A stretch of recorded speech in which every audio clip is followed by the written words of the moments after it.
dears, and welcome to another Dramaturgy deep dive on this channel, the series that takes the most time and energy out of literally anything I do in my entire life and consistently performs the worst. I'm so glad to have you. Yeah, we're gonna talk about The Hunchback of Notre Dame today. For friends who need it, I am a white young person with light brown shoulder length curly hair. I am wearing a green t-shirt because this is as close to a Quasimodo cosplay as you're gonna get, and I'm sitting in front of a plain wall that has green leaves on it. And also for friends who are new, hi, I'm Sydney, my pronouns are they, them. I am an actor, disability dramaturg. I did a thesis on accessible arts education, and in this series, we break down pieces in the theater canon that involve disability, talk about the history of the story and the media narratives within it, and how it has been or could be ethically staged. Because I got really tired of hearing nobody wants to see disabled people on stage, or oh, there just aren't any roles for people like you. And so I decided to prove academically that we've always been here and we always will be. And this is also a fun excuse to learn a little theater and media history, to work on those critical thinking skills, and to get to talk to cool creatives in the field and learn more about the craft of making theater. And while I'm mentioning cool creatives in the field, just to be super safe, friendly reminder that my critiques of representation or narrative or anything else are never ever critiques of the creators or the performers themselves. They're all obscenely talented, and the issue is and has always been the industry as a whole, which is built on the history of freak shows, and then we just pretend that never happened to the detriment of literally everybody. Anyway, this is a very much cool that happened now what situation, not a these people were / are ableist situation. What else am I forgetting? Did I say all the things? I don't think I said all the things. Oh, all my sources are in the description if you want to learn more. If you have any other questions I didn't answer in this video, only about 70% of what I research ends up in these videos for relevancy and length purposes, even though these are really long anyway, but feel free to ask below and I will answer to the best of my ability. And also special thanks to former Quasimodo Joshua Castile, who was so kind to take time out of his busy life to answer my weird questions about Hunchback and his specific production of it. I appreciate you. I'm getting faster at doing all the housekeeping stuff. Look at me go. Oh, speaking of speed, I talk fast. If you need me to talk less fast, you can slow down the video by hitting the little settings button below. And also I always caption everything, so you can turn those on or open the transcript if that is helpful as well. Let's talk about Hunchback. The Hunchback of Notre Dame began as a book published in 1831 by Victor Hugo titled Notre Dame de Paris. The Hunchback in the title appeared in an English translation of that, and Hugo was really mad about it, so that's not his initial intention. The first thing that you need to know about this book is that it is a very famous intellectual property. It has over 50 different adaptations. Why? That I still can't quite figure out, but we'll get to that discussion in due time. The reason that I bring this up now is that when I make these videos, I usually try to consume every major adaptation of a piece to get a full understanding of its history, and that was not going to happen for this one, so I had to make some parameters. Since my overall focus at the end of the day was going to be on the Disney musical, I narrowed my research to adaptations that likely inspired the creators of the original Disney film, which basically narrowed it down to the 4 major English film adaptations before 1996 and the original book, and then the 1999 Disney musical in Germany, the 2014 US version of that production at La Jolla, and then the subsequent pay-per-view production in 2015, which then effectively became the version that's licensed by Music Theater International today that people do regionally all the time and in high schools and whatnot. And I decided to not include the Disney movie sequel for a multitude of reasons, and I didn't watch it so it wouldn't cloud my view of the original intellectual property. Now, normally I would tell you the plot of the story and then we would play adaptation bingo, and then I would talk about the disability narratives, but each adaptation of this story is very different and therefore handles these things very differently. So instead we're going to go over the Disney film plot and the origins of the story and then go into narratives so that we can look at those as we go through each adaptation, because I think that order is going to make a little bit more sense. So let's talk about the plot of the Disney film, which takes place in Paris in 1482. It opens with a storyteller narrator dude named Clopin teaching children via puppet show about the man who rings the bells of the cathedral and sings about how it's a tale that makes you wonder who is the monster and who is the man. I wonder if maybe that's the narrative purpose for having disability. Interesting. We'll come back to that later. Anyway, in his story, he sings about how there was a Romani woman with a baby who was trying to escape to Paris, but gets caught by the Minister of Justice, Judge Claude Frollo, and Frollo sees evil everywhere, and he wants all sin and corruption to go away, and he believes that he's kind of the only righteous and good person to exist, and he's the villain, but also he's super complicated. Also, I will be using the term Romani in place of the G slur throughout this video. We'll talk about that legacy later, but that's what we're doing. So, she gets caught by Frollo. He says he's going to bring them to court. She tries to run into the cathedral to claim sanctuary, but Frollo chases her and she falls down the steps and she dies. And then he takes the bundle that she's holding, thinking it's stolen goods, and he looks at it and he goes, "A baby?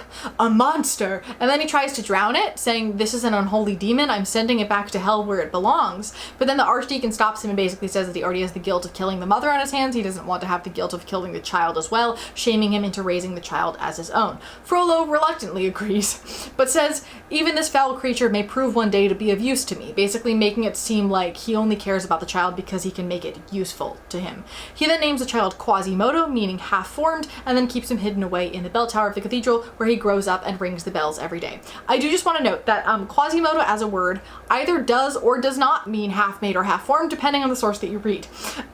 In the original text, Quasi is found on Quasimodo Sunday, also called Lo Sunday, which is the Sunday after Easter, and it's called this in reference to the phrase Quasimodo geniti infantes, which means as newborn babes or like a newborn baby, which is the initial text of the Latin Mass that is specific to that Sunday. So I would argue that the text deliberately intended it for it to mean both things at once, but I do think the assertion in the film that Frollo like looked at him and went, "You're half-formed, I'm gonna name you this obscure Latin phrase," makes him more evil from the start in comparison to the book, where he sort of becomes evil over time, and his earlier cruelty walks the line of, well, he probably didn't mean it that way and it was an accident, and he goes on a journey towards becoming corrupt and evil rather than starting off that way like he does the Disney film. But back to the film.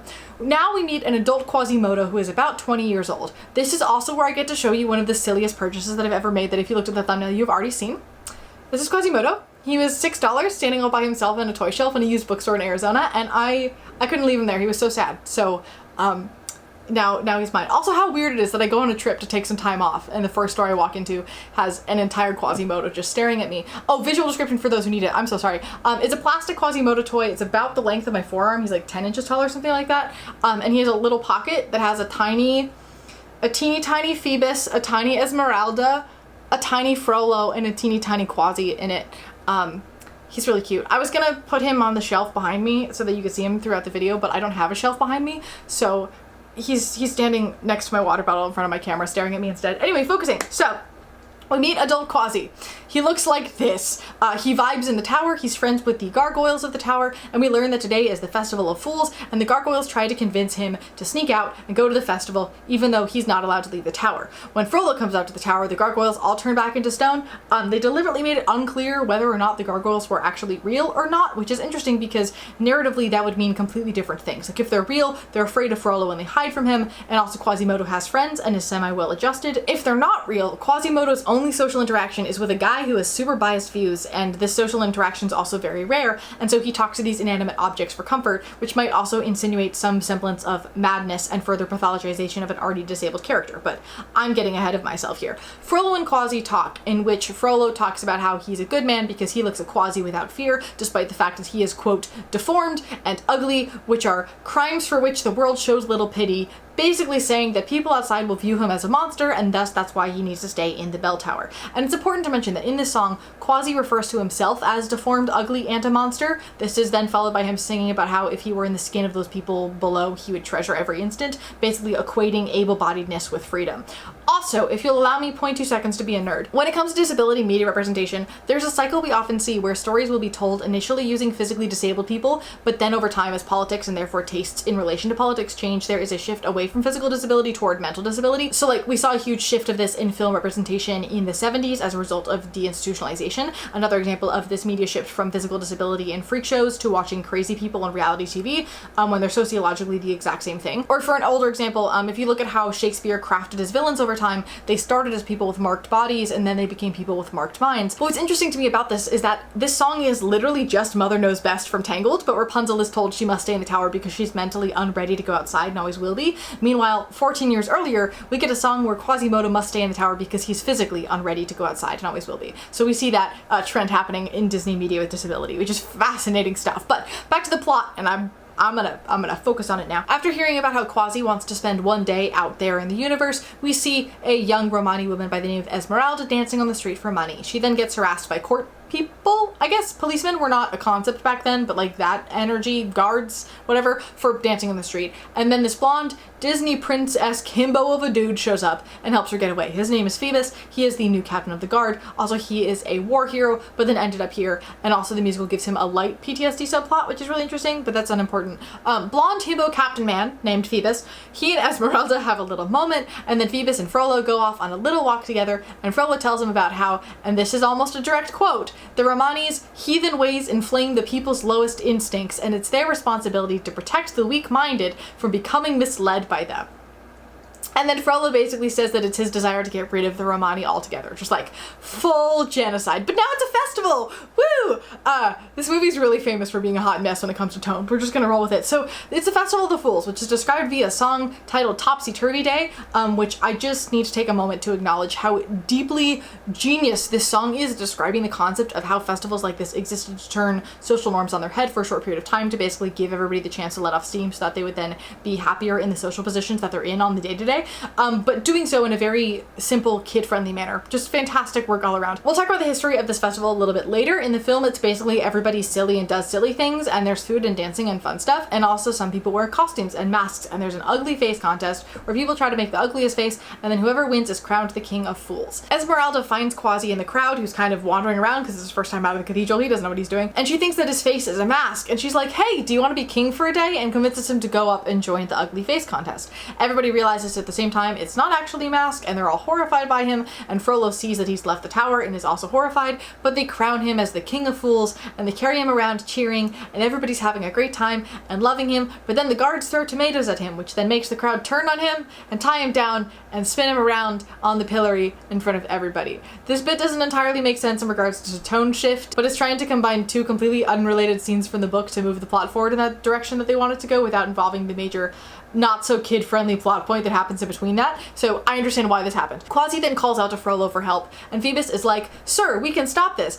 and Frollo's like, a lesson must be learned here, and he doesn't help him at all, but Esmeralda goes up to him and apologizes for putting him up to that in the first place, and frees him despite being ordered to stop by Frollo, who gets angry that she defied him, but she's like, you mistreat this boy the way that you mistreat my people, and calls for justice, and is really just like smart with Frollo, and then Frollo orders Phoebus to arrest her, but she disappears in a puff of smoke, and Frollo's like, witchcraft! And she runs to the cathedral to hide, and Phoebus finds her there, and Frollo tells him to arrest her, but he tells Esmeralda she has to claim sanctuary, and so she does. Because actually, Phoebus is a good guy who's the kind of soldier who stands up to authority, because according to this film, the system isn't corrupt, it's just a few bad apples. When the original book is just the absolute and total complete opposite. I guess we didn't want to make ACAB for babies, but I do feel like it's never too early to learn about systemic injustice. Anyway, she sings a song called God Help the Outcasts, which is beautiful while she walks through the cathedral, and it's lovely, during which Quasi comes down from the tower to listen to her, but then she catches him, and she runs after him, and he runs back up to the tower, and in his room she sees that he had built a little diorama of the village, and made little versions of the people in it, along with lots of other art, and they talk, and he calls himself a monster, and she's like, you're not a monster, who told you that? And he talks about how she's not like other Romani people, and she's like, actually, what if Frollo is a prejudiced liar and is wrong about both of us? And then they become all friendly and whatnot, and it's cute, and they have a little moment, and then Quasi helps her to escape the cathedral, because if she left, she would have been taken into custody, and all the exits were blocked by guards, but she wanted to leave, so he picks her up, and he carries her as he climbs down the cathedral like Spider-Man. Once she's gone, Phoebus runs up to the bell tower with the intention of apologizing for getting her trapped in the cathedral. Sanctuary was just the only way to keep her safe, but Quasi blocks the door, and Phoebus thinks this means that he's trying to like make sure that no guard gets to her. We know it's because she's gone, but Phoebus is like, you know, she's so lucky to have a friend like you. And this season is followed by Quasi singing a song about how he will never find love, but also maybe now there's sort of kind of hope because he and Esmeralda kind of have a vibe going. Great, now cut to the greatest villain song of all time, which is a prayer from Frollo about how he is not in love. He's in lust for Esmeralda, and he is also a deeply repressed priest man, so he decides to handle these unwanted feelings by trying to track her down to either keep or kill her, and also kill a lot of people along the way to do so, all the while using religion to justify it. It's iconic. Also in the musical, on the final note, they had Frollo in full white priest gear stand in a T-pose, and they backlit him so he looked like a cross. Stunning. Top tier design choice. 13 out of 10. Now Frollo starts executing his evil plan, lots of death happens, and Phoebus defies Frollo's orders and then saves the people Frollo tried to kill, so then Frollo tries to kill him, and he gets stabbed with an arrow, and then he falls into the Seine, and then Esmeralda runs into it and she saves him, and now we have a song from the Gargoyles about how Quasimodo is one of a kind, and therefore Esmeralda has to be in love with him. Tone! Oh my god! Now Esmeralda shows up with a very injured Phoebus, and she asks Quasi to hide him in his chambers, and she cleans up his wounds and has a romantic moment that ends in a kiss while Quasi just stands there and watches, and it's really sad and also weird. It's really strange. And also, medical emergencies are objectively pretty bad times for makeout sessions. In case that's not information that's in your brain already, please put it into your brain. Do not make out with people during medical emergencies. Anyway, so Esmeralda leaves because her goat spots. I forgot to mention she's a goat. She has a goat. It's great. This is a disaster. Esmeralda leaves because her goat spots Frollo is coming, and so they need to escape. And Quasi hides Phoebus, and Frollo is like, I know you helped her escape, so all the murders I did are actually your fault, but also you're just an innocent, easily swayed boy, and I get it. Don't worry, I know where her hideout is, and I'm gonna go kill her tomorrow. And then he leaves. And Quasi and Phoebus have a little argument because he's not willing to disobey his master again, but then he realizes he cares for Esmeralda too much, so they team up to try to find the Court of Miracles using the necklace that Esmeralda had given Quasi a while ago that turns out to be a map. And the Court of Miracles is basically a hideout for misfits, and it's called that because it cures disabilities. That's never explained. It's not even explained in the book. It's just a thing that exists, and I have no idea why. But they show up, and Clopin has them bound and gagged and tries to hang them, but Esmeralda saves them, and she's like, no, they're my friends. And then they warn everybody that Frollo is coming to kill all of them, so they need to escape. But then, gasp, Frollo had actually followed them there, so it's too late, and he imprisons all of them, and he brings Quasi back to the bell tower, and he chains them up. And then the next day, we see Esmeralda all tied up on a pyre, ready to be burned at the stake for her supposed crime of witchcraft. And then Frollo gives her a final chance to choose him instead, but she spits in his face, and then he sets the pyre on fire. That rhymes. And then Quasi breaks from his chains, and he climbs down from the bell tower, and he scoops her up, and he climbs to the top of the bell tower, and he holds her over his head, and he yells, "Sanctuary! Sanctuary!" And the crowd cheers. But you see Frollo wants her dead because he can't deal with his libido. So he begins to siege the cathedral, and Phoebus leads an anti-Frollo siege, and Quasi cries over Esmeralda's lifeless body, at which point Frollo is about to stab him, and is like, time to end your suffering forever. But Quasimodo grabs the knife and then threatens Frollo, and then Esmeralda comes back to life, and then Frollo tries to kill her and throw Quasi off the bell tower at the same time, but Quasi turns it around, making them both fall, but Phoebus saves Quasi at a lower section of the cathedral while Frollo falls to his death. And then Phoebus and Esmeralda hug while Quasi happily looks on at them like a toddler watching his parents, and they go out to the cheering crowd, but then Quasi is afraid to go out to the cheering crowd, but Esmeralda beckons towards him, so he comes out, and then a little girl touches his face and then hugs him, which makes him confident in being different, and then everybody cheers, and that's the end of the movie. Also, in case I haven't said this yet, the soundtrack slaps. It is incredible and gorgeous and frankly the best part of the whole thing, because Stephen Schwartz and Alan Menken always write masterpieces, and that's just a fact of life. There's nothing you can do about it. But let's talk about the book, which is, of course, a 22-hour audiobook, during which I did 4 small paint. Ooh, I wanted to show you what I did. No, this is the moment where we break from what we're doing so I can show you the art that I made while I read a really long book. Where are they? Where are they? Where are they? There. Okay.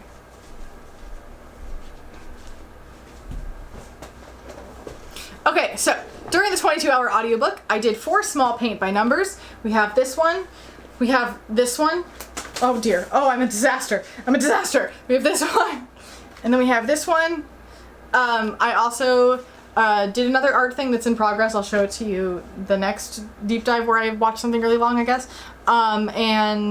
I probably completed 500, 600 levels of Candy Crush. We're not going to talk about that. Also, while I was reading the book, my dog died. Anyway, what's fun about this book is that it was written almost exclusively for the purpose of championing the idea of historical preservation, which was not really a thing in the early 1800s. At the time, the Notre Dame was looking very, very beat up after all the wars and the revolutions and whatnot. Paris had a lot going on, and there was a really big debate as to how much money should actually be spent on preserving the cathedral, because it was kind of a thing at the time to just build new stuff on top of old stuff, and nobody really cared about preservation or anything. But Victor Hugo felt that architecture is one of the most important methods of human communication, because unlike the written word, which is censored, hard to spread, and easily disappears or is forgotten about, architecture shapes culture by communicating ideas to large groups of people on a massive scale. It's permanent and also not impacted by censorship, and thus preserving the Notre Dame is preserving the history of the Parisians. And so he decided to write a 500-page book as a giant advertisement for the cathedral to try to get people to care about it. And the plot inside of that advertisement is basically just to be like, hey, humans are a hot mess. They've always been a hot mess. They're going to come and go, but cathedrals, those are always going to exist. And also, he wanted to preserve the history of late 15th century Paris, which he researched for 2 years before writing the book. So that, in combination with the Victor Hugo tradition of sometimes randomly wanting to info dump about things he researched for the book that are irrelevant to the plot, but he worked hard learning it, so he wants to share, creates a text that will describe historical figures for 20 pages and social structures for a couple chapters, and then it'll give you a couple chapters of plot, and then it'll describe the geometrical layout of the cathedral for a couple chapters, and then it'll go back again. And I unironically love this man, and we're going to talk about why later. But this book is very, very hard to get through. It feels very unfocused, and also a bit like his political opinions changed in the middle of writing it, but then he never went back to try to streamline his opinions after it was done. So it narratively also feels a bit disjointed throughout, but it also didn't need to be streamlined because the goal was to get people to care about the cathedral, and he was super effective. The 1835 renovation of the church as a result of this book is the one that we see today when we go visit the Notre Dame. But with that caveat, let's go through the original plot. It opens on the Feast of Fools taking place on Epiphany, the 6th of January. The traditional dates for Feast of Fools are kind of sketchy because we're not quite sure if it was used to refer to a specific day, which would be the first, or a full week of festivities. There is a serious lack of surviving documents and accounts of this tradition. Our first record of it comes from Paris between 1160 and 1164, and then it was officially forbidden in the 1400s, though it lasted until 1700s in some parts of France. Also, the dates back then were really wonky because it was before the Gregorian calendar, so their new year was on March 25th, and these festivities would therefore end on April 1st, with some suggesting that this therefore might relate to where April Fools as a concept came from, but that's sketchy and uncertain. If you want to go down that rabbit hole, you're welcome to. But either way, the Feast of Fools was a celebration organized by the clergy over the course of the week where they would all switch ranks. This is thought to be in reference to the Bible story of King Herod, where he ordered the murder of every newborn baby in the kingdom, but the page boys, the lowest rank, prevented Jesus' murder, and so the switching of clergy rank honors the lowest ranked who saved baby Jesus, with their usage of the word fool meaning humble or lowly rather than clown or jester as we think of it today. The festivities would include lots of food, and various pieces of the clergy would be in charge of each day of celebrations, and there would also be carnival-like celebrations with masks and costumes and dancing and an overall temporary overhaul of social order, which is part of why it was forbidden at some point. And as part of the festivities, they would elect either a false bishop, false archbishop, or false pope. So the book opens on the Feast of Fools, where we meet a poet by the name of Pierre Gringoire, whose name I will pronounce the anglicized Gringoire for the rest of the time, just to be in line with adaptations, who was a thinly veiled Victor Hugo self-insert, and also autistic coded as hell. In the Disney movie, they basically combined Phoebus and Gringoire into one character. Gringoire wrote a miracle play that they are to perform as part of the festivities, but they're waiting to start the play until the clergy and the ambassador people all show up, but eventually they get started with the play since the crowd is begging for them to, only for people to all enter and then distract everything, and then more distractions happen, and then the Flemish ambassador is like, hey, where I come from, at our festival, we have a contest where people make ugly faces and the ugliest face wins, and that's how we decide who to crown as the Pope of Fools. And Gringoire is very frustrated that nobody's paying attention to his play. There's a comment made about the eternal ebb and flow of popular favor, which is a theme throughout the text. Basically that people will do what people will do and nothing is solid, except the cathedral, because the cathedral, that is solid. And then some characters sometimes get described in ways that mirror Hugo's descriptions of the cathedral, which almost insinuates that they are a fundamental part of the edifice that makes up human nature, if that makes sense, but we'll get to that.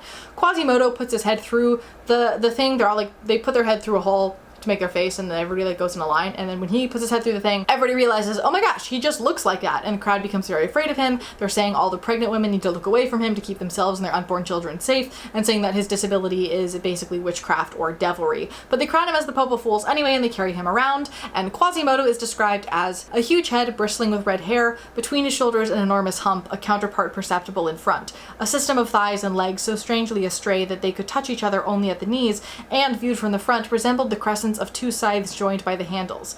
Large feet, monstrous hands, and with all this deformity, an indescribable and redoubtable air of vigor, agility, and courage. Strange exception to the eternal rule which wills that force as well as beauty shall be the result of harmony. Such was the Pope whom the fools had just chosen for themselves. One would have pronounced him a giant who had been broken and badly put together again. When the species of Cyclops appeared on the threshold of the chapel, motionless, squat, and almost as broad as he was tall, squared on the base, as a great man says, with his doublet half red, half violet, sewn with silver bells, and above all, in the perfection of his ugliness, the populace recognized him on the instant. I should also mention that it is brought up that he is deaf, having become deaf as a result of ringing the bells, and he speaks when he chooses, and is, quote, not dumb. In the following chapter, we briefly meet La Esmeralda, and note that her name is not Esmeralda. She is called La, or the Esmeralda. We don't find out her real name until the very end. Also, she is 16 years old, and she has a white goat whose name is Jolly, who's very well trained, and therefore can do lots of tasks that seem like witchcraft, but she's actually just trained them to do these tricks. I think this might be the only time in history where Disney didn't have to create an animal sidekick because it already existed in the source material.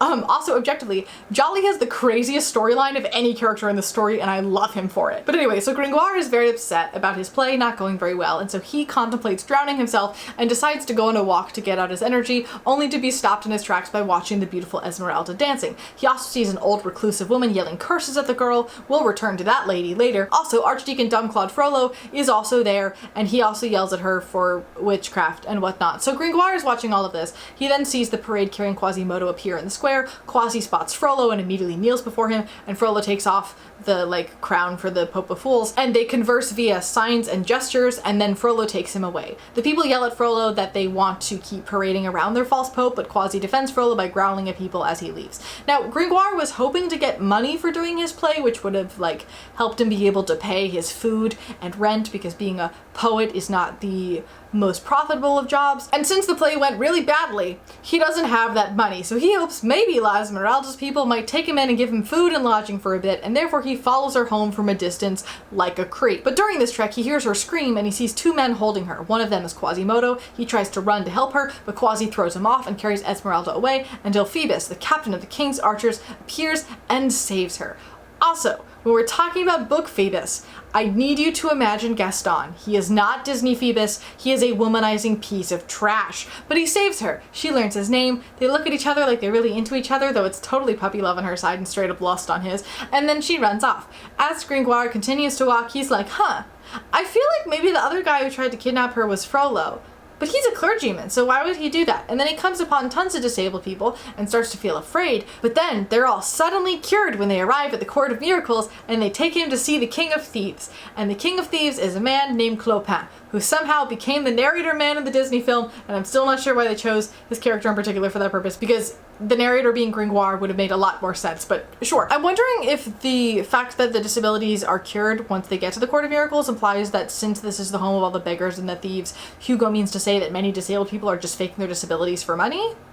Or maybe they're just accommodated when they're among their own people, so they no longer seem disabled, kind of like with pirates. I'm still really confused as to what the situation is there. Anyway, Clopin basically tells Gringoire that he needs to execute him, and Gringoire is like, okay, but what if I promise to be a vagabond with you guys forever? And Clopin's like, sure, but we do need to test you first. So here's a mannequin completely covered in bells, and you need to, standing on one foot, pickpocket the mannequin without ringing a single bell, or you die. And so he tries, and he fails very miserably at that, and they get ready to hang him, but then a woman is like, Clopin, hold up a second. If a woman wants to claim him as a husband, they have to save him in order to be the woman's husband. And so Esmeralda offers to marry him so he doesn't die, and he's really stoked. He thinks that she's in love with him, and they get married on the spot, and they go to their wedding chamber, and she's like, don't touch me. I only married you so you wouldn't die. I'm down to maybe be your friend, but I'm not quite sure yet. Like, all power to this girl.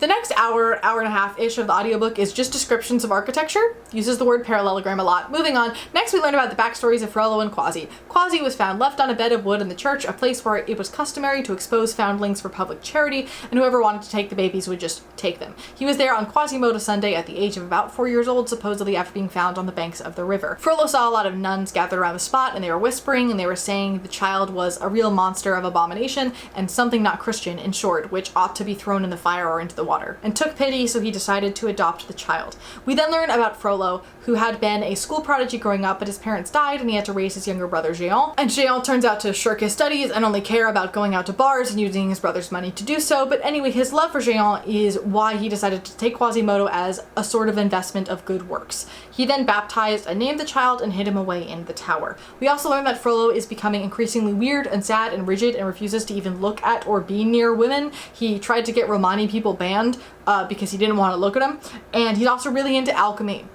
And he's really respected because he's an important clergy member, but everybody also thinks that he's kind of crazy and tries to avoid him wherever possible. After this is chapter 3 of book 4, which is just a whole lot of ableist stuff about Quasi, so let's read some of it together, shall we? Moreover, it was not his body alone which seemed fashioned after the cathedral, but his mind also. In what condition was that mind? What bent had it contracted? What form had it assumed beneath that knotted envelope in that savage life? This it would be hard to determine. Quasimodo had been born one-eyed, hunchbacked, lame. It was with great difficulty, and by dint of great patience, that Claude Frollo had succeeded in teaching him to talk, but a fatality was attached to the poor foundling. Bell ringer of Notre Dame at the age of 14, a new infirmity had come to complete his misfortunes. The bells had broken the drums of his ears. He had become deaf. The only gate which nature had left wide open for him had been abruptly closed, and forever. In closing, it had cut off the only ray of joy and of light which still made its way into the soul of Quasimodo. His soul fell into profound night. The wretched being's misery became as incurable and as complete as his deformity. Let us add that his deafness rendered him to some extent dumb. For, in order not to make others laugh, the very moment that he found himself to be deaf, he resolved upon a silence which he only broke when he was alone. He voluntarily tied that tongue, which Claude Frollo had taken so much pains to unloose. Hence, it came about that when necessity constrained him to speak, his tongue was torpid, awkward, and like a door whose hinges have grown rusty. If now we were to try to penetrate the soul of Quasimodo through that thick, hard rind, if we could sound the depths of that badly constructed organism, if it were granted to us to look with a torch beneath those non-transparent organs to explore the shadowy interior of that opaque creature, to elucidate his obscure corners, his absurd no-thoroughfares, and suddenly to cast a vivid light upon the soul enchained at the extremity of that cave, we should, no doubt, find the unhappy Psyche in some poor cramped and rickety attitude, like those prisoners beneath the Leads of Venice, who grew old bent double in a stone box which is both too low and too short for them. It is certain that the mind becomes atrophied in a defective body. Quasimodo was barely conscious of a soul cast in his own image, moving blindly within him. The impressions of objects underwent a considerable refraction before reaching his mind. His brain was a peculiar medium. The ideas which passed through it issued forth completely distorted. The reflection which resulted from this refraction was, necessarily, divergent and perverted. Hence 1,000 optical illusions, 1,000 aberrations of judgment, 1,000 deviations in which his thoughts strayed, now mad, now idiotic. The first effect of this fatal organization was to trouble the glance which he cast upon things. He received hardly any immediate perception of them.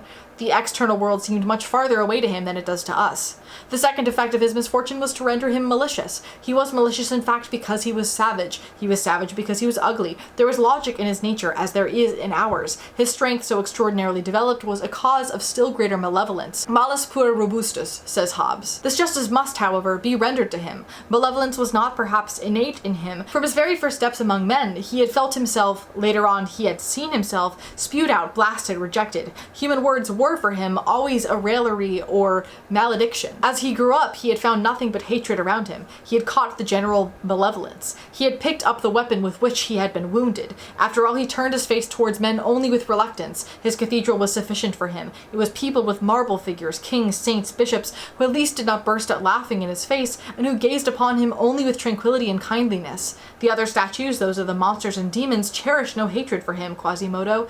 He resembled them too much for that. They seemed rather to be scoffing at other men. The saints were his friends and blessed him, the monsters were his friends and guarded him, so he held long communion with them. He sometimes passed whole hours crouching before one of these statues in solitary conversation with it. If anyone came, he fled like a lover surprised in his serenade. That piece of text basically encompasses every single trope we're going to discuss later, so I felt it was important to keep all of it in.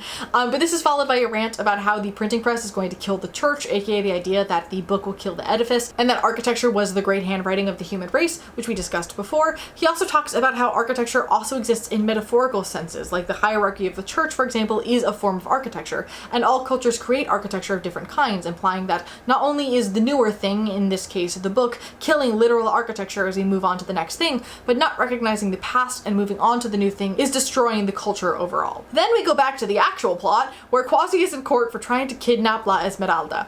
The judge at this court is deaf as well and has figured out how to accommodate himself to pass this hearing because he wouldn't be taken seriously as a deaf judge. But then when he and Quasimodo get paired up together, things become a problem, and then everybody laughs at the judge, and the judge sentences Quasimodo to a public whipping and then an hour of exposure on the pillory.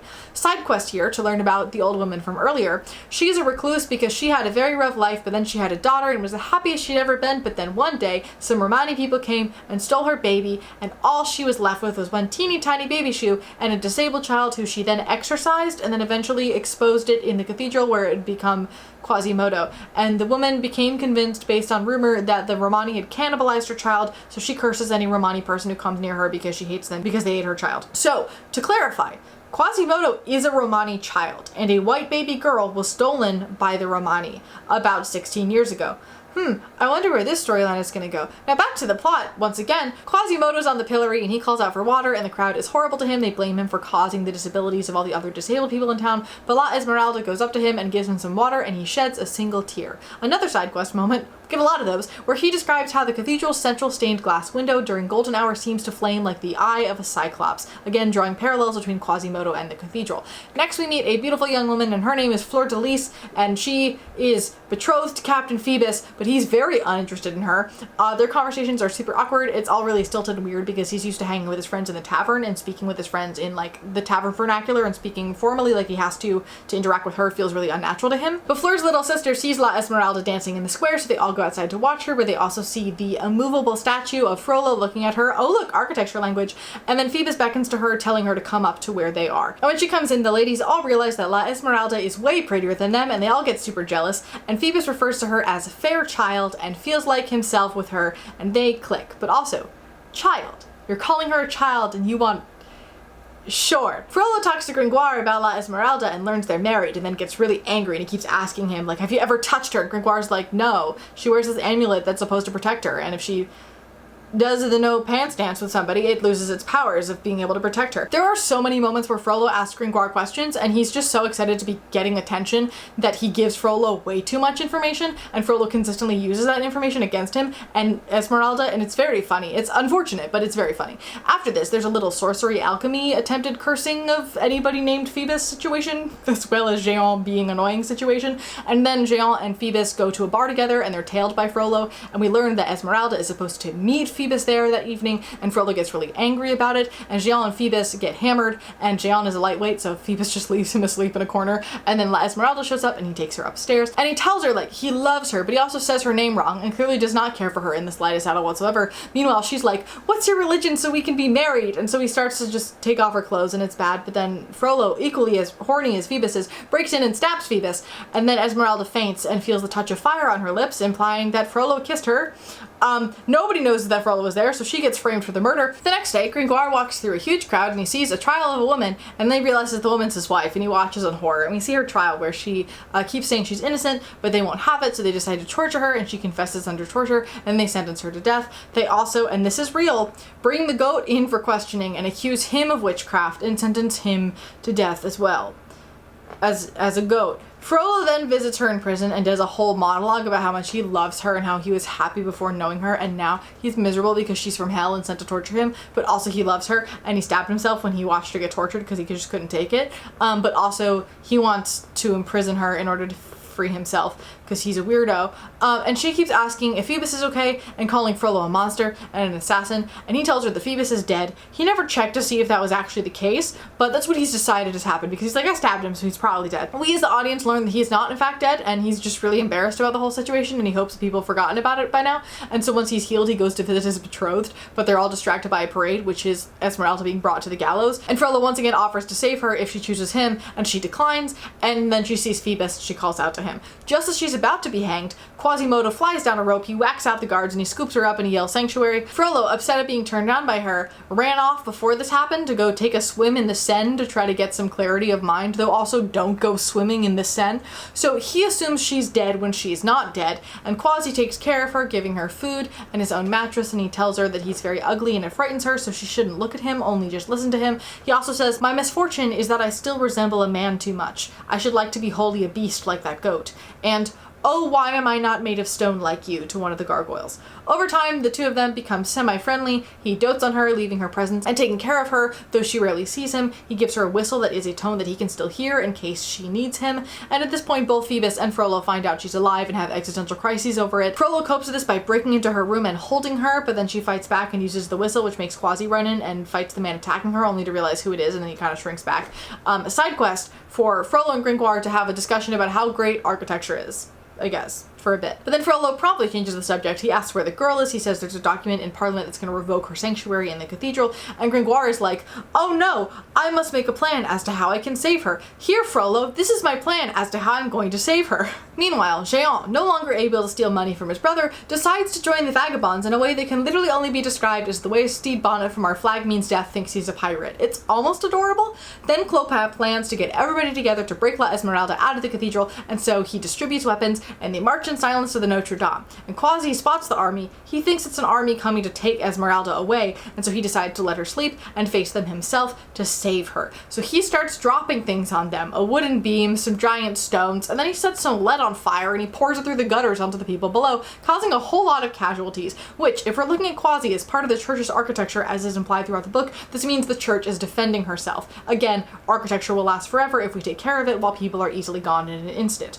Now, Jehan has the idea to get a ladder, and so he gets the ladder and he uses it to climb up, and a bunch of people climb up after him into the cathedral while they try to break in below. But Quasi pushes the ladder away from the church and it goes splat with everybody still on it. But Jehan, he managed to get into the church off of the ladder before that happened, and so he shoots Quasi's arm with an arrow, but Quasi just pulls out the arrow because he doesn't feel it, and then he kills Jehan. Side quest to the Bastille, where King Louis XI is hanging out and complaining about how much money the government is spending.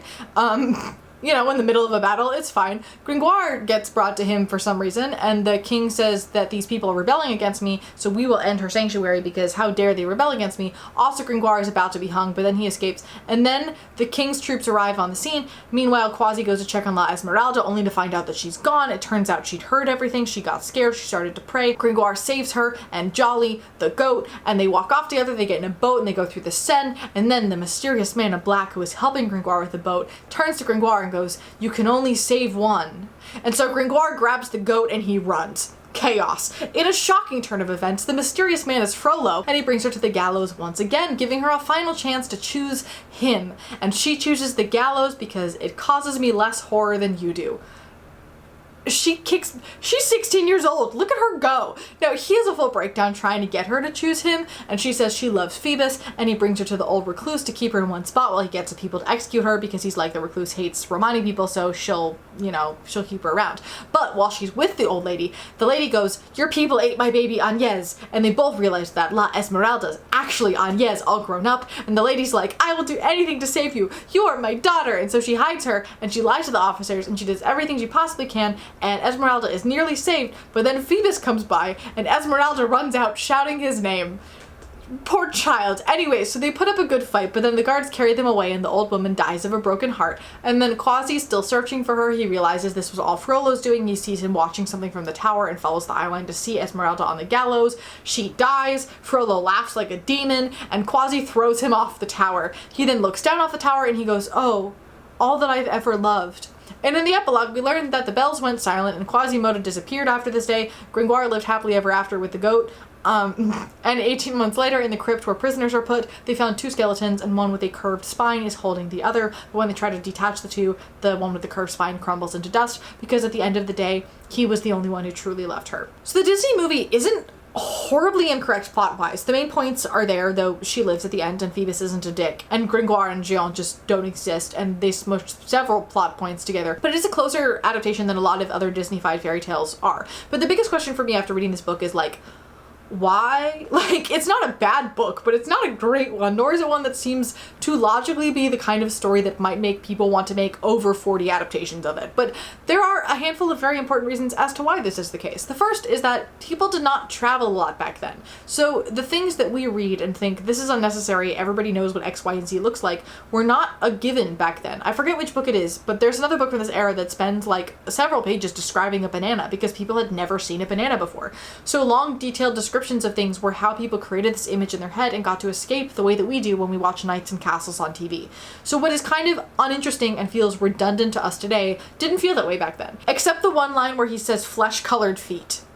I will not defend the flesh-colored feet line. It's also important to mention that for some reason French translated into English sounds really clunky and pompous and pretentious and overly formal in a way that we don't often get from other languages when translated into English. I could go into a whole translations fascinating info dump here. I will save you all from that. But this book probably reads infinitely better in French. My understanding of French makes everything I read in French still feel clunky, so I'm not going to be much help on that, but I guarantee you it reads better in French. The second reason is that this was one of, if not the first novels to have beggars and working class people as protagonists. It also addressed things like fate and determinism, religious abuse, and the fears at the time around bodies that are different, which we'll get to in a moment. And the literary discussion of who is the man and who is the monster is a hugely important narrative throughout all of literary history and even into today. But also, especially in this era, there were lots of discussions of mental monstrosity versus physical monstrosity and separating the body from the mind. The third reason is just Victor Hugo.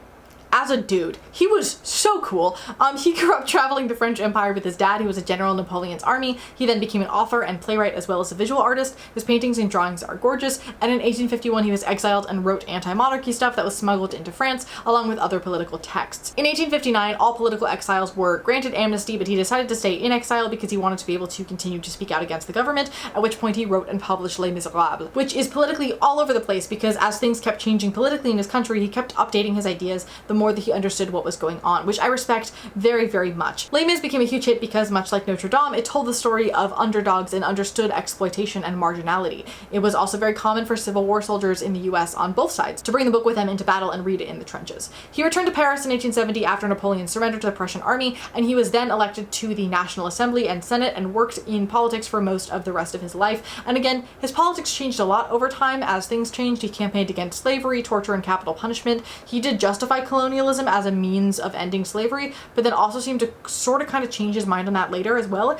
He also believed in God, but hated the Catholic Church and other religious institutions. He took great pride in how often he was attacked by the church for his views, and he famously refused religious rites on his deathbed and refused to have a religious funeral. He wanted a simple, quiet funeral, but then the government was afraid that some sort of uprising was going to happen because he was so beloved, so they took over the funeral and they made it a really fancy state funeral, which was attended by over 2 million people, mostly of the lower classes. Hugo was also known for having bouts of paranoia, and his youngest daughter was sent to an insane asylum later in her life because disability is everywhere in history. And also one other historical fun fact is that in 2010, a British archivist by the name of Adrian Glue, while reading the 7-volume handwritten autobiography of an 1800s sculptor by the name of Henry Simpson, who was initially meant to work on the 1820s Notre Dame renovation but then ended up taking a different job, discovered references to a Frenchman by the name of Monsieur Le Bossu, which translates to Mr. Hunchback, who worked as a government sculptor and kept to himself, not liking to interact with other carvers. So there is a chance that Hugo, while studying the cathedral for writing this work, saw a disabled man working on the cathedral and based Quasimodo off of him,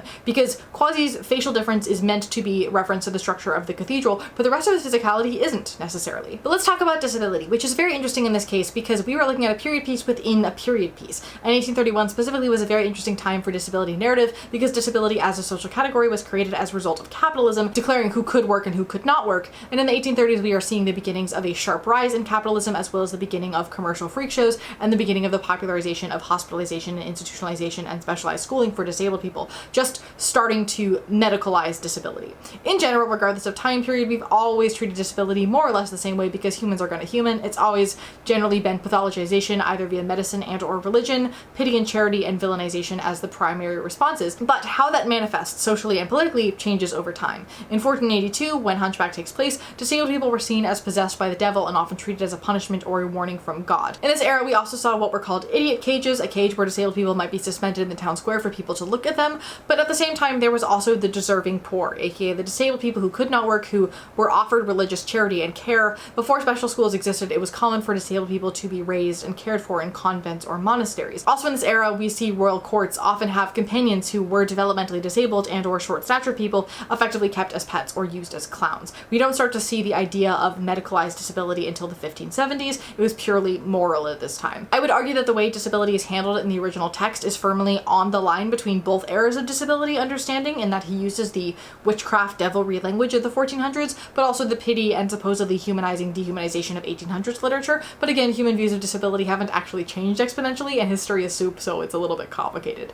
But looking at all of this from the lens of today, the two categories of representation disabled folks usually get is monster or superhero. And in this case, Victor Hugo works hard to use a whole lot of both.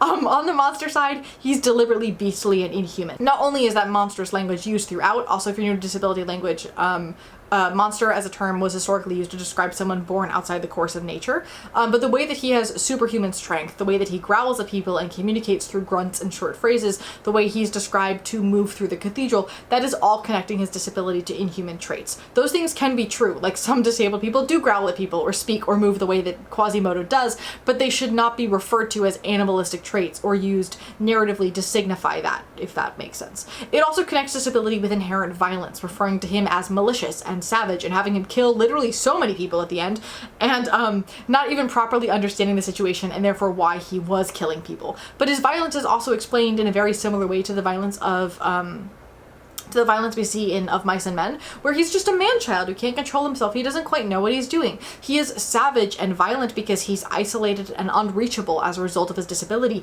He doesn't have a soul. He's also treated generally, and even more in various adaptations, as being intellectually disabled, despite the text saying early on that that is not the case for him.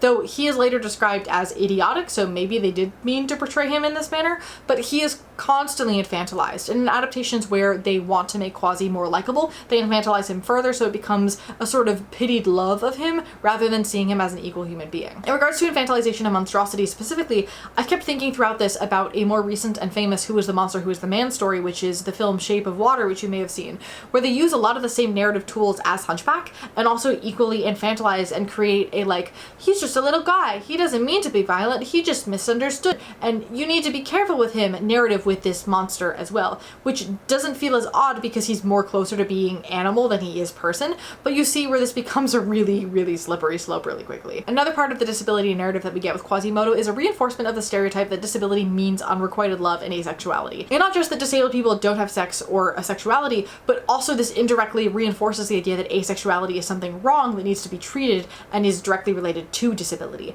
And a lot of disabled people are asexual because a lot of people are asexual, but also a lot of us aren't. And particularly with Quasi, the way that he's infantilized by everybody around him and treated as if the love and care he feels is sort of infantile and unequal and illegitimate, which, first of all, completely platonic love can look like that and can be very legitimate and real. Romantic love is not the only option, and I do think the fact that he doesn't get the girl in the end is a tad complicated because this man's never left his tower. He definitely should not be falling for the first girl that he meets, and he should be making real friends first. But bringing Rapunzel back into the mix, we want her to be with Flynn, right? Even though he's the first human she meets, we're rooting for them to get together. So I don't want to have a double standard here with Quasimodo. However, I read an interesting paper titled Heroic Justice for Quasimodo Through Recreation, examining Disney's denial of romance and the hero's journey, about the narrative trajectory of the hero's journey, which basically the way that a hero's journey works is that you get a relatable underdog of a character who grows through their arc, they move the narrative forward, they're willing to risk their life for what they believe in, and then at the end they're rewarded with a prize, usually new knowledge or some object or the girl, most typically with the girl, which is why it feels so incredibly weird that he is the third wheel at the end of the Disney story in particular, where it's more explicitly set up as a hero's journey than the other adaptations are. And they set Esmeralda up as his love interest initially as well. She helps him, she kisses him on the head, he has 2 songs about his feelings for her, and giving the traditional way we are used to seeing media trajectories, she is, by all intents and purposes, the love interest.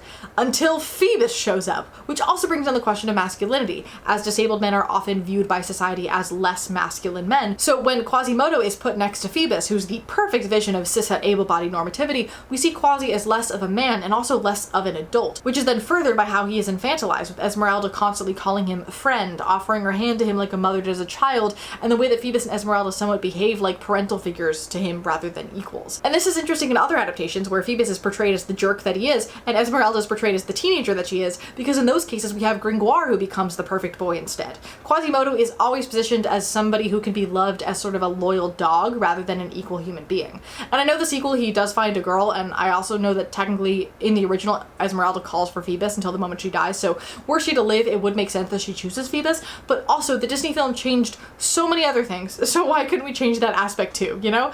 Also because he doesn't get a hero's journey in the original text. He has a lot less personality and is a lot more metaphor to move the story along, a traditional narrative prosthesis who only exists to prop up the wider story and let the other characters learn and grow. And Disney chose to expand on his story to make them the protagonist and give him the hero's journey narrative here. And then they also chose to deny the expected happy ending, which sends a super clear message that disabled people don't get the girl, particularly because throughout the whole story, you know he's not going to get the girl, you know it's wishful thinking, and that's what makes it so heartbreaking. But also, what if they chose to change that ending and not do the expected thing? Which would therefore make everybody check their own biases and think critically about the piece that they're watching, you know? That being said, on the semi-positive side, he experiences the full range of human emotions, which we love to see. He also takes charge of things and goes and does them himself. He's not just solely acting as his master's puppet. The uncomfortability in media around disability is also typically resolved either via curing the disability or killing the disabled character off. And in the Disney version and many of the other adaptations, they just let him be who he is. I mean, he talks about how he wants to be anyone or anything else until the end of many of the adaptations, but we come across the internalized ableism situation here where he's been told his entire life that he's ugly and unlovable, so of course he's going to feel that way. And how cool is it that he starts to break out of that cycle and learn and grow in some of these adaptations? Also, something that my brain keeps chewing on is wondering if, in any other context, would the fact that Quasimodo is both fulfilling the stereotype of hero and victim in this story just Rita's character dimension, and it only brings the connotation of stereotype with it when placed onto a marked body. Because if we bring in the Rapunzel comparison again, is she not in a very similar situation, and yet we see it as character depth because she is both victim and hero in her story? I would argue that Rapunzel is also disabled and that imprisonment is inherently disabling, but we're going to ignore that for the sake of argument here. Obviously that doesn't defend all of the blatant ableism thrown around in the lines and otherwise characterization, but I do think it is an interesting thing to look at because a lot of this narrative would be perceived completely differently if Quasimodo as a character were non-disabled. Like if Frollo just had a random orphan that he found on the street as the bell ringer instead, and we cut out all disability altogether, would we be critiquing this narrative? Because I think we'd be more off-put by the love triangle, but otherwise I don't think we would care about his characterization otherwise, which is such an interesting thing about tropes and also why color or disability blind casting doesn't work. It needs to be conscious. But while we're talking about minority representation, we also need to touch on the Romani situation because that is also the other huge issue with this narrative. And I am by no means an expert on Romani people. That is out of my academic niche, so I spent a couple hours researching this, but please do more research and learn about Romani people outside of this video. And if you need a place to start, the YouTuber Florian is really great and you should go check out his stuff. Romani people are an ethnic group who traditionally live a nomadic lifestyle. They originated in northern India and travel out from there. The G slur is used to describe them because Europeans thought they came from Egypt. They also were one of the main groups targeted during the Holocaust and have been persecuted for like forever. In regards to media tropes, Romani people don't come up directly in media very often, which means this IP in particular holds a lot of power over what it does in regards to these characters because it is one of the, if not the most famous Romani representations. But when they do, they're typically portrayed as exotic, dirty, ugly, dishonest, working as pickpockets, thieves, con artists, and otherwise operating organized crime, fortune tellers, magical, mysterious, also cannibals. That's a thing. The women are either really old and wise women, or they're over-sexualized and fiery, hyper-romantic young ones. There's also the trope that Romani people steal white babies, one that still causes harm today, with many Romani people fearing having their lighter-skinned children taken from them. So with that knowledge, we look back at Esmeralda, and we realize that she is cookie cutter that in the book, and somehow even more that in the film adaptations. It's also important to note that she is not wearing traditional Romani dress or doing traditional Romani dance in the film or any other adaptation as far as I am aware. She's also over-sexualized to the max, and yes, the plot does rely on her being distractingly beautiful, but a person can be beautiful without being sexualized. In fact, she is meant to be an actual child, so I would vote that having her be the most chaste human in the world actually strengthens the character traits of all the men falling for her in the story. It makes the bad behavior look way worse, and it makes Quasimodo look even more like he cares about her as a person because she was good to him rather than anything else, which is what it's meant to be to begin with. We also have the situation where Esmeralda is meant to be a white child raised by the Romani, and Quasimodo is meant to be a Romani raised by the church, though he is white as can be, so I'm not sure what happened there. They sort of try to fix this in the musical. We'll get to that later, and I'm glad this was taken out of later adaptations because yikes, but that's a whole other situation. But basically, a story meant to somewhat uplift misunderstood misfits has managed to completely stereotype and harm said misfits and their communities along the way, and I don't think that's entirely irreparable. I'm not the kind of person who says let's throw this media in the garbage and move on, because pretending harmful media never existed is only going to make it harder for us to understand where things came from and how to be better about them going forward. And also, this show in particular is produced everywhere literally all the time regionally, and also the fact that it has over 40 adaptations means there's no chance of it getting thrown in the garbage anytime soon. So let's go through some of the most famous adaptations and talk about what they do about this enigma of a story, and then talk about the now what of it. The very first adaptation of this story is an 1836 opera titled La Esmeralda that, due to censorship and whatnot, completely circumvents the original purpose of the story in order to be more palatable to the audience. It also completely flopped and closed after the 5th performance. Legendary. But what's important about this is that it was co-written by Victor Hugo, which shows that whatever his beliefs are, he was cool with changing the plot of the story to serve a different purpose, which is good, given that every single adaptation after that also does that. Though again, his primary purpose for the initial text was to make people pay attention to the cathedral so it could be taken care of, and he was effective in that goal, so the rest of it was just less crucial. Who cares? The first adaptation that I watched was the 1911 silent film with a runtime of 38 minutes 27 seconds. This film's actually fairly close to the original plot, though Gringoire does not exist, and the old woman mourning her not actually lost child also doesn't exist, and we don't really get the where Hunchback and Frollo come from subplot, so Esmeralda is the central focus of the story, which I would argue is actually the case in every version that doesn't involve Gringoire. We just perceive Quasimodo to be the protagonist because the nickname is in the title, so we're like, oh, it must be about him. It's not about him. Kind of in the same way that the majority of disability movies are named after the disabled character, but they're actually about the people around the disabled character, not the disabled person themselves, because disabled people only exist in media to prop up the narrative of everybody else around them. But I think this is a trap adaptations fall into, because the first English translation titled it The Hunchback of Notre Dame, maybe to bring more intrigue to the work. I'm not quite sure what that motivation was, and everybody now knows it by that title, and so we think of this character as being the principal character when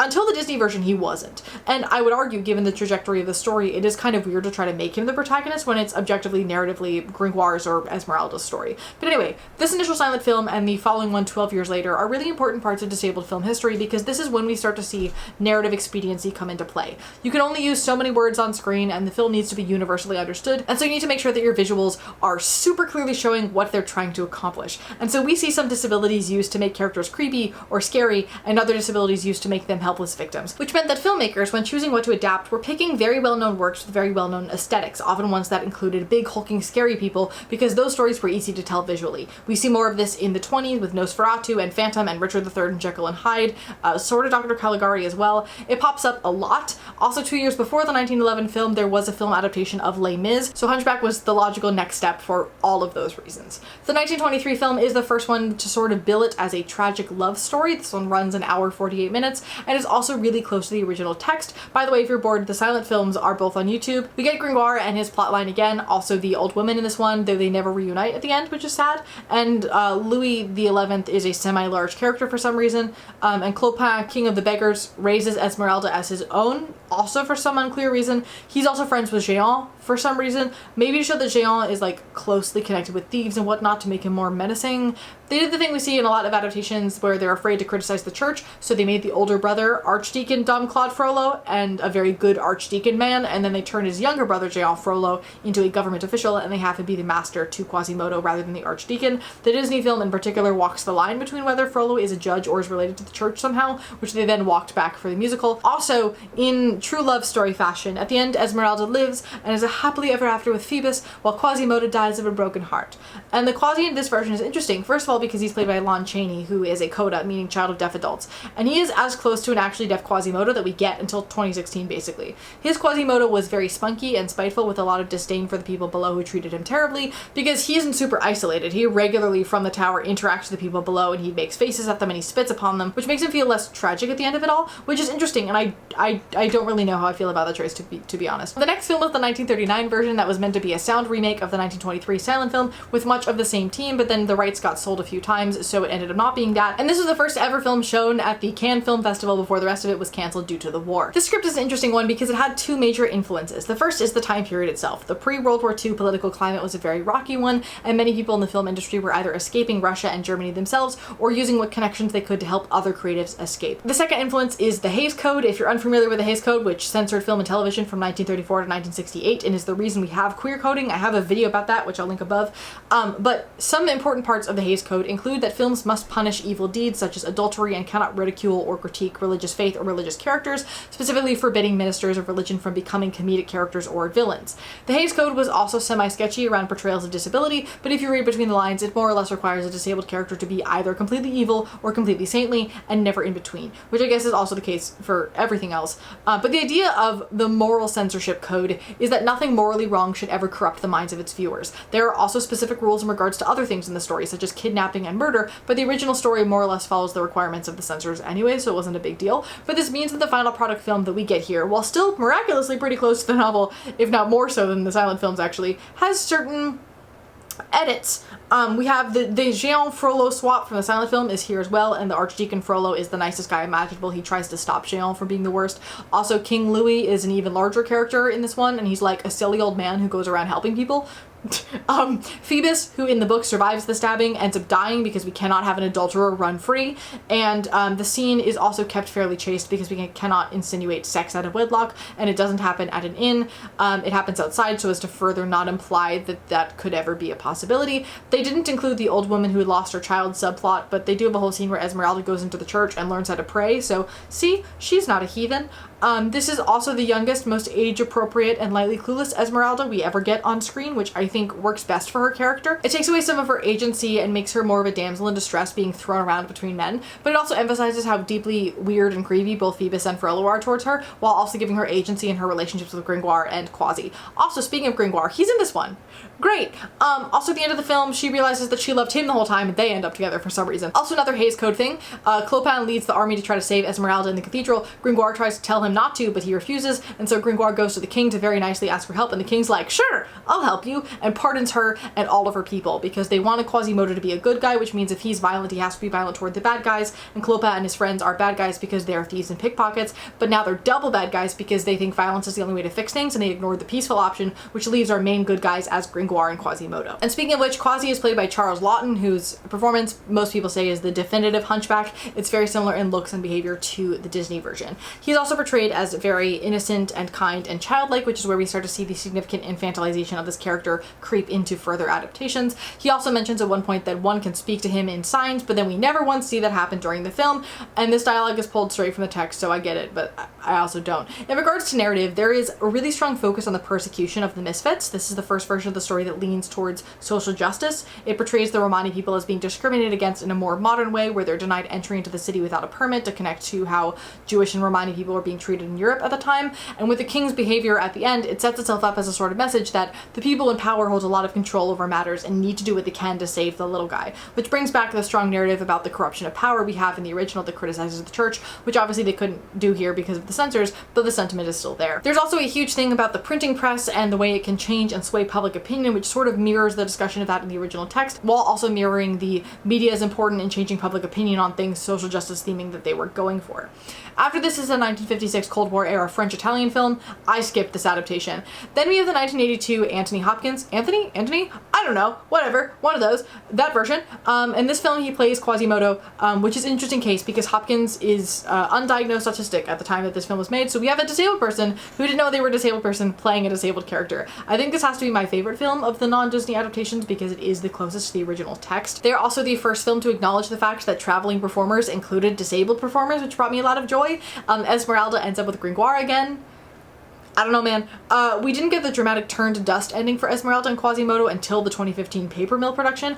Also, they made Frollo the absolute disaster mess of a man that he is. He both tries to genuinely protect Esmeralda and is selfish about her, and he follows the same mental rulebook throughout, and sometimes it leads him to do good and kind things, while other times it leads him to do terrible things, which he can figure out how to justify. And I loved that nuance coming back into the picture because in the book, he's such a confusing character, and everybody just kind of makes him like generic bad guy when there's so much more depth to him than that. Our Quasimodo is heavily infantilized by the people around him, like in moments where he doesn't understand what's going on because he can't hear what's happening. The people don't presume competence at all whatsoever, and they start to treat him like a toddler. And I think he kind of feels that way somewhat about himself as well, which makes his work at the end to try to fight for her feel like a better payoff, because it's such personal growth from when we see him earlier in the film. But I also think the tradition of portraying him that way makes him more infantilized by the audience, so is that emotional payoff at the end worth it, you know?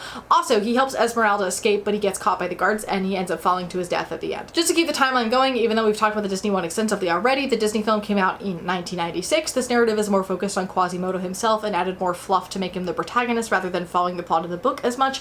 It also focuses more on the ugly duckling, you'll find your people one day angle than anything else. However, in expanding him, we get to see him slowly come to terms with the fact that Frollo is an abuser and turn on him, which I think is really cool. I really love this journey for him. And while he has his issues with disability narrative, he is the most developed of the Quasimodos thus far, which I do wonder if maybe narratively that could actually backfire, because when something is the simplest stereotype, our brains often go, huh, that's a stereotype, and are less likely to take it in and process it as reality. So it can sometimes cause less harm, but it really depends. The legacy of Disney's different Hunchback iterations is really interesting because each subsequent version, they managed to fix a handful of things, but then in doing so, they create a new handful of issues that didn't exist to begin with. So like, it's undeniably better, but also, is it? You know? So the first version of the Disney stage musical was Der Glöckner von Notre Dame, which opened in Germany in 1999 and it ran for 3 years. Now, obviously, I missed some aspects of it because my German is rusty at best and the sound quality of the video recording really didn't help. But generally, this production is just the film on stage with a handful of things further fleshed out. So we get a song called Top of the World that Quasimodo and Esmeralda sing together, which makes her look even more like a love interest. There's also a song called Made of Stone, which references the "Oh, why am I not made of stone like you" line from the original text where Quasimodo basically gives up on saving Esmeralda and on everything and just wishes it could all go away. And I mentioned the song solely because it is the most iconic moment of the show. It gives very similar energy to No Good Deed from Wicked, and it's just stunning. 12 years later at La Jolla Playhouse in the United States, we get the first English musical version of Hunchback with Michael Arden as Quasimodo, Patrick Page as Frollo, and Ciara Renee as Esmeralda. So stacked. It is very rare for me to get chills watching a filmed version of a musical because so much of live theater's magic is very much lost that way. But this show had me in tears at moments, and I cannot explain to you why. But I guess that's good that I never saw it in person because I would have been a wreck. But anyway, this version aimed to fix the tonal issues of the original film and also smushes together the book and the Disney film with some of the original and some new music into what is just objectively a gorgeous piece of theater, with the caveat that all of the ableism and all of the racism toward Romani people is still very present, and we'll get to that.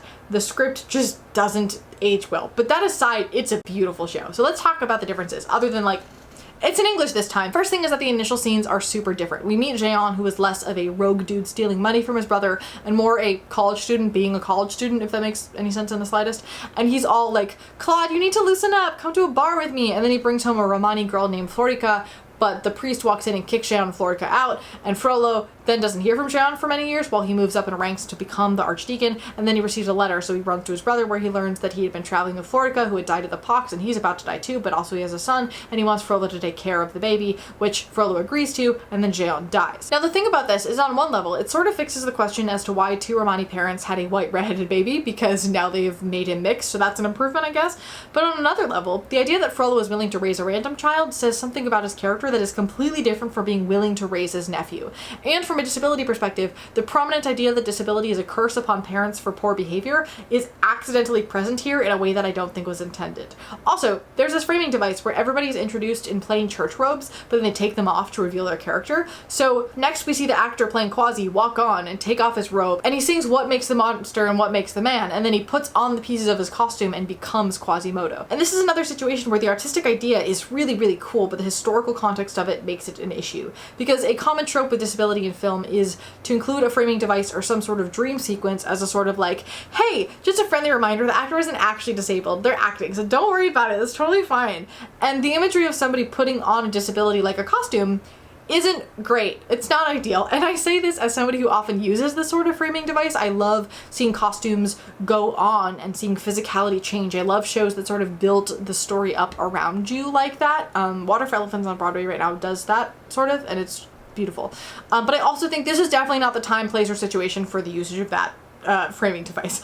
I did talk this through with Josh, and he kind of talked about how he saw this framing device as a way to humanize Quasimodo more, and that people can see themselves in his skin, which I think is interesting, and I'm not entirely necessarily opposed to that. I have complicated feelings. I also think more generally, and from a historian perspective, it sort of sets up the musical itself within the framing of a mystery play or a morality play where the production of those was fairly low tech and put together in front of you, and it creates a clear opening and closing of the parable rather than the story being open-ended from start to finish, which I'm intrigued by as a concept given the religious and spiritual undertones of the story in general.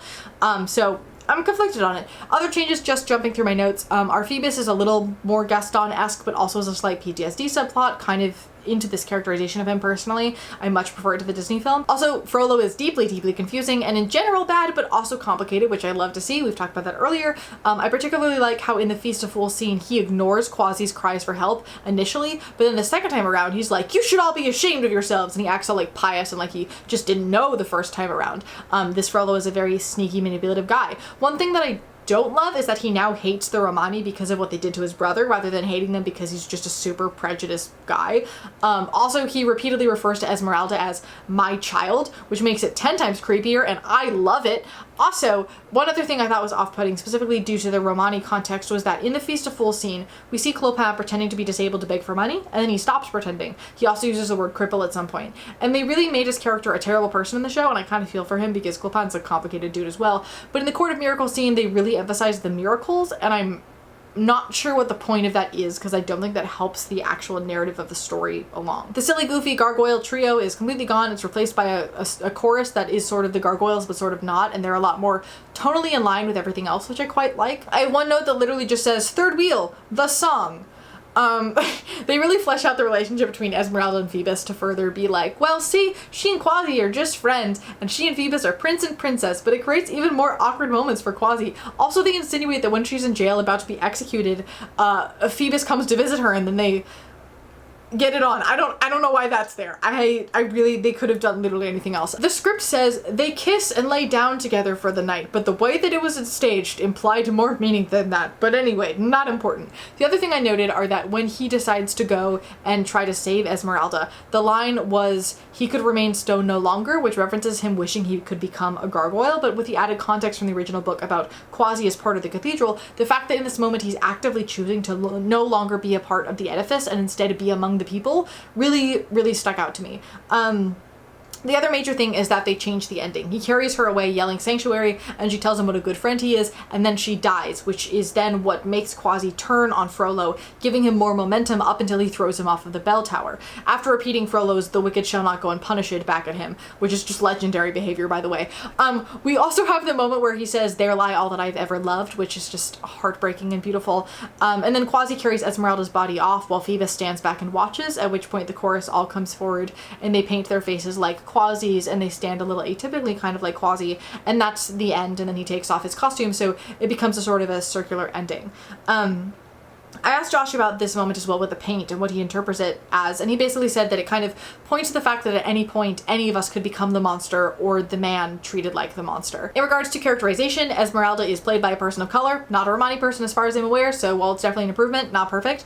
Either way, the character is almost more sexualized in the show than she is in the movie. The one thing that really stuck out to me here that I forgot about when watching the original film is that she does literal witchcraft. She has moments where she disappears in like flashes of smoke or whatever. And on one level, the stereotype that Romani people are witches and up to no good and whatnot is a pervasive one that this contributes to. But then on the other hand, this is how the plot point is in the film, and if the overall messaging is not to discriminate against or judge people who are different, this would also fall into that category. But also, I think that I hate it as it is.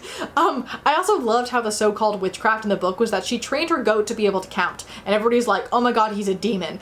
And it made you realize how people often see what they want to see in both good and bad directions, and I think having it be literal magic kind of takes away from that. With Quasi, the best way that I can describe the way people treat him is that he's treated like Olaf from Frozen. Specifically with his interactions with Esmeralda, it really feels like a famous person talking down to a child with the level of parental, pitied love, when in the film it's still infantilized, but she looks at him a little bit more as an equal, which is odd because she has a dialogue with Frollo where she says she doesn't see him as a child. They sort of fix the, are the gargoyles real or is he just out of touch with reality, that he hears them talking back to him by at one point having them turn to stone when Frollo walks in, but Esmeralda hears them at some point. Though that being said, when he converses with them, he doesn't need to lip read, he just understands them, so it does feel a bit like they're in his head. Either way, I also fully forgot to mention this, but they made Quasi deaf in this one. Whoops. Quasimodo's deaf in this production, and it's really great. I'm glad that we have that going again. Other language things I want to note, the gargoyles call him a hero or a saint. And he at one point says that he'll be Esmeralda's angel. So again, we have that locked in hero's journey situation going on, as well as direct reference to the main trope options we get for disabled people, which is another situation where those lines wouldn't have double meanings if not said by or in reference to a disabled person. A few changes were made to the 2015 production at Paper Mill, most notably that at the end, after everybody is standing around the stage and Quasimodo's actor is no longer Quasi, he says the final piece of the book about how the two skeletons were found, one holding the other, which then crumbled into dust when they tried to separate them. The other most notable change is that between La Jolla and this Paper Mill production, Michael Arden, who played Quasimodo, had directed the Deaf West production of Spring Awakening on Broadway. He directed the original LA production of it in 2014, before the first Hunchback, where apparently he used a small amount of ASL. I didn't majorly notice or pick up on that, but I trust the deaf people who said that more than I trust myself. And then he did Broadway Spring Awakening with Patrick Page this time, and then they did the Paper Mill production. And so in this version, they start to use significantly more sign language and pay more attention to lip reading sight lines, and it's just wonderful. It also added bonding moments between Esmeralda and Quasi as she slowly starts learning some of his signs, and it was such a small addition, but it made such a narrative difference and really helped the show like a lot, and also brought me a lot of joy. But the next question is, now what? Where do we go with this piece from here? How can we stage it ethically? Can we stage it ethically? And my gut instinct wants to say, no! There's too much about this that is irredeemable, so it's time to put Hunchback to rest. But that was also my initial gut instinct for Tommy, and then I thought further about it and I realized how deeply complicated that situation is, which is also very much the case here. Like, I think it's easy to go, wow, you know, the G-slur is used nearly 120 times in this script and it's full of so many stereotypes of Romani disabled people, so maybe it's time to retire it. But I also don't think that's practical because the story isn't going anywhere. Like, this film wasn't a part of my childhood personally, but it was was for most of my peers. It was historically a foundational piece of disability media representation for the majority of generations alive right now. And so we can't just pretend it doesn't exist or try to throw it out the window, because all representation builds on itself and references what came before it. This is how stereotypes get created. So pretending the thing before the current thing never existed is going to cause us to not look at newer things as critically or with as much understanding as we should, causing more harm down the line. This is why dramaturgical work like this is important. It's why media historians are important, because we look at media from the past, we see how that informs media of the present, and also how people interact with people in real life as a result of the media that they consume. Now, do I think the average local high school should be doing this production? Absolutely not. I would vote that, much like with Tommy, this should become a controlled substance, where at bare minimum there needs to be a dramaturg and DEI person, or DEI related dramaturg like myself, involved, because the story has such potential to create so much harm. And since it is packaged in a, well, this message is about supporting the little guy and not being afraid to look at people who are different manner, people assume that therefore the way those little guys are portrayed is ethical and okay. We're also getting into an era where people, when they see minority representation on stage, particularly at larger theater companies, it's assumed that there were DEI people on board who okayed what we are seeing on that stage. Like, people don't look in their playbills wondering who the scholar on a production was. People just assume that in this day and age there is one working on the project because there should be, when the majority of the time there is not. We also need to acknowledge the target audience here. This story is marketed as a Disney story, which means that even though the musical is a bit aged up, it's perceived as being for kids who are still developing their critical thinking skills and aren't going to question the media that they consume as much. There's a whole body of currently ongoing research about how the media we consume as children impacts how we interact with our peers later in life. A great introduction to that conversation is a memoir titled Disfigured on Fairy Tales Disability Making Space, about how fairy tales tend to handle disability. But this makes me very wary about what message this show or film would send to that age group, especially in regards to the period piece aspect of it. I read a paper that mentioned how some adaptations make it clear that the way Quasimodo is treated and therefore behaves is because of the ableist superstitions of the people around him, and that behavior was normal back then but it's not okay today, while others somewhat blur the line of time period and are less clear with their world building and marking the social norms as different, which makes it harder to see the clear cause for his treatment and the prejudice against him as the wrong thing. I would argue that we as adults can look at that and go, wow, that's bad, and also in the 1400s social norms are different in a way that a 6-year-old is not going to do, which is again complicated because I think kids need to learn about history and about how people weren't treated very kindly, but typically we teach that with clear parameters of context. And part of what makes Disney movies so great is that they tell stories in old-timey places, but they talk like we do today, so kids can connect to it, and so it feels like it's in our universe and happening today when it's not, you know?